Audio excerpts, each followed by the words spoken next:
Somewhere beneath downtown Boston, engineers once turned soggy clay into solid ice, on purpose, just so a subway train could keep rumbling past, 20 feet overhead, undisturbed. For nearly a decade, 500,000 commuters drove directly above the most complicated construction site ever attempted in an American city, and most of them never noticed. This is the story of the Big Dig, the project that buried a highway alive, rebuilt a city's heart, and blew through budgets so badly it nearly broke Massachusetts. Back in 1959, Boston built something it believed would save it, an elevated 6-lane highway punched straight through downtown called the Central Artery. It was designed to carry 75,000 cars a day. By the 1990s, it carried nearly 200,000, gridlocked 16 hours out of every 24. The highway didn't just choke traffic. Its steel legs threw a permanent shadow over downtown streets, and the ground beneath it turned into a magnet for crime and decay. Boston had cut itself in half with its own bridge to the future. The waterfront, the North End, the old neighborhoods, all sealed off behind a wall of concrete. So in the early 1980s, a state highway official named Fred Salvucci proposed something that sounded almost insane: bury the whole highway and never once shut it down. Not for a weekend, not for a single overnight detour.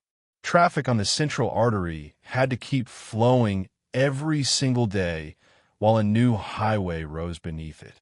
Imagine performing open-heart surgery on a patient who insists on jogging through the operating room the entire time. That was the engineering problem Boston had just accepted. The plan grew fast: bury the Central Artery in a tunnel, build a new harbor crossing to the airport, and thread it all beneath a living, breathing city. Officially, it was the Central Artery/Tunnel Project. Unofficially, everyone just called it the Big Dig, and the name barely captured how big the dig really was. Workers would eventually excavate over 16 million cubic yards of dirt and clay, enough to bury a city park several times over. But moving dirt was never the hard part. The hard part was everything already living underground: subway tunnels, sewer mains, gas lines, and the roots of a centuries-old city. Beneath the streets ran the MBTA's Red Line, carrying commuter trains directly through the exact patch of earth engineers needed to hollow out for their new highway. You cannot simply dig beneath an active subway tunnel and hope for the best. One soft pocket of soil, one miscalculation, and the tracks above could sink or crack. So engineers borrowed a trick from Arctic construction. They sank pipes into the ground and pumped refrigerant through them, freezing the wet soil into a temporary wall of ice. For months, frozen earth held back groundwater and mud, solid enough to tunnel through safely, while trains full of unsuspecting passengers rattled past just above their heads. Elsewhere, crews use a technique called slurry walls, trenches filled with a thick, clay-like fluid that held the open earth in place just long enough to pour concrete. Those slurry walls, 3 feet thick and up to 120 feet deep, would become the tunnel's permanent walls, built before a single scoop of soil was removed. Meanwhile, more than 200 separate utility lines needed mapping and rerouting. Water mains, steam pipes, electric cable, telecom lines, all without severing one by accident. Even historic buildings needed help. Engineers underpinned foundations block by block, sliding new steel supports beneath centuries-old brick so the digging below wouldn't crack the walls above. And all of this happened directly beneath the Central Artery's active lanes, where traffic never once stopped rolling, even as the earth shook with piled drivers and jackhammers. At its peak, the project employed over 5,000 workers a day, threading through a maze of temporary decking, steel plates, and traffic diversions engineered like a puzzle. Some crews worked only inches from live gas lines and century-old sewer pipes, knowing a single careless strike of a shovel could trigger a catastrophe overhead. Above ground, drivers barely noticed a change. A shifted lane here, a new barrier there. Below their tires, an entire highway system rose in almost total secrecy. The project didn't stop at downtown either. It stretched east, boring beneath the cold, dark water of Boston Harbor itself, straight toward Logan International Airport. That crossing became the Ted Williams Tunnel, built from massive prefabricated steel tubes sunk into a trench dredged along the harbor floor, one section at a time.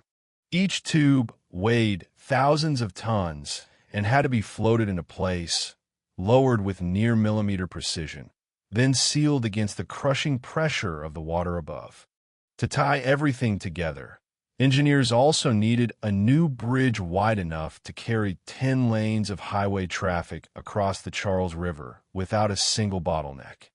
The result was the Leonard P. Zakim Bunker Hill Bridge, at the time the widest cable-stayed bridge ever built, its twin towers echoing the nearby Bunker Hill Monument.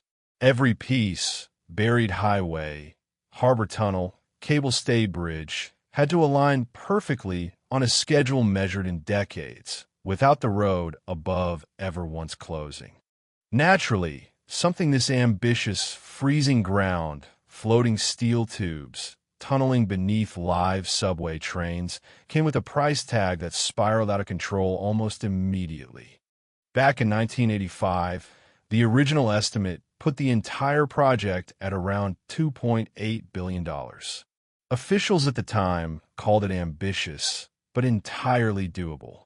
By the time the last cone was moved in 2007, the true cost, construction plus decades of financing and interest, had ballooned past $24 billion. It became, dollar for dollar, the single most expensive highway project in the history of the United States, a fact critics would repeat for years afterward, bitterly. Delays piled up. Design changes multiplied.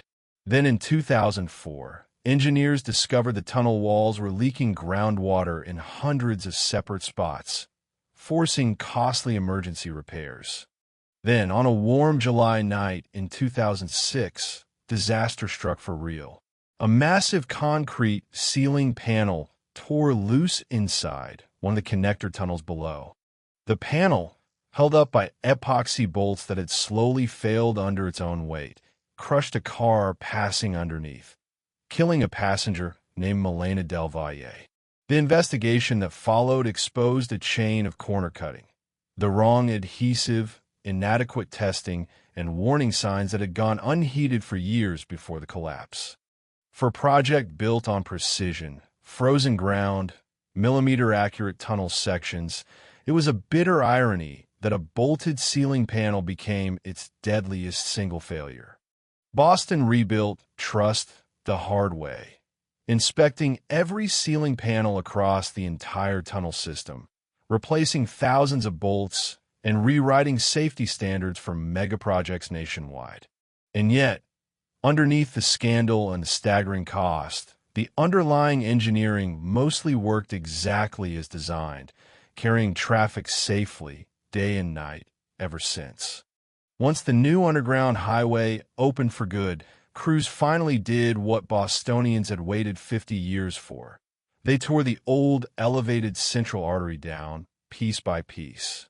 Where a rusting steel skyway had thrown shade over the city for half a century, sunlight reached those downtown sidewalks again for the first time since 1959. In its place rose the Rose Kennedy Greenway, roughly 17 acres of parks, fountains, and tree-lined paths stitched directly over the buried highway running beneath it. Neighborhoods severed for 2 generations, the North End, the waterfront, downtown, were suddenly walkable again, reconnected by nothing more than open sky and green grass.